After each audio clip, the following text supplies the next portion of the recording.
Esdras chapitre 5. Le prophète Agé et le prophète Zacharie, fils d'Ido, prophétisèrent aux Juifs qui étaient en Juda et à Jérusalem au nom du Dieu d'Israël. Alors Zorobabel, fils de Shealtiel, et Josué, fils de Yotsadad, se levèrent et commencèrent à bâtir la maison de Dieu à Jérusalem. Et avec eux étaient les prophètes de Dieu qui les assistaient. Dans ce même temps, Tadnei, gouverneur de la province située de ce côté du fleuve, Shethar-Boznaï et leurs collègues vinrent auprès d'eux et leur parlèrent ainsi. « Qui vous a donné l'ordre de bâtir cette maison et de restaurer ses murs ?» Nous leur avons dit alors, « Comment se nomment les hommes qui bâtissent cet édifice ?» Mais l'œil de leur Dieu était sur les anciens, des Juifs. On ne leur fit pas interrompre les travaux pendant l'envoi d'un rapport à Darius et jusqu'à la réception d'une lettre sur cet objet. Copie de la lettre envoyée au roi Darius par Tadnei, gouverneur de la province située de ce côté du fleuve. Shethar-Boznaï et leurs collègues d'Apharsac demeurant de ce côté du fleuve.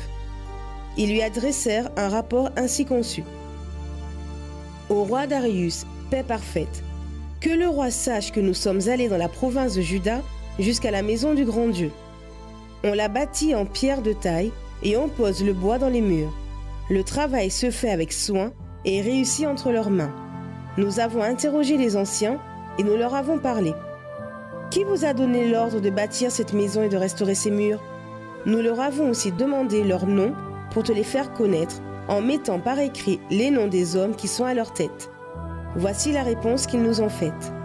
Nous sommes les serviteurs du Dieu des cieux et de la terre et nous rebâtissons la maison qui avait été bâtie il y a bien des années. Un grand roi d'Israël l'avait bâtie et achevée. Mais après que nos pères eurent hérité le Dieu des cieux, il les livra entre les mains de Nebuchadnezzar, roi de Babylone, le Chaldéen, qui détruisit cette maison et déporta le peuple à Babylone. Toutefois, la première année de Cyrus, roi à Babylone, le roi Cyrus donna l'ordre de rebâtir cette maison de Dieu. Et même le roi Cyrus enleva du temple de Babylone les objets d'or et d'argent de la maison de Dieu que Nebuchadnezzar avait enlevés du temple de Jérusalem et transportés dans le temple de Babylone. Il les fit remettre au nommé Shethbatsar, qu'il établit gouverneur. Et il lui dit, « Emporte ces objets, va les déposer dans le temple de Jérusalem et que la maison de Dieu soit rebâtie sur son emplacement. » Ce Shethbatsar est donc venu et il a posé les fondations de la maison de Dieu à Jérusalem. Depuis lors, jusqu'à présent, on l'a construit, mais elle n'est pas achevée.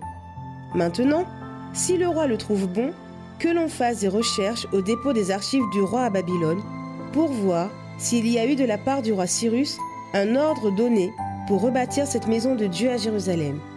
Puis, que le roi nous transmette sa volonté à ce sujet.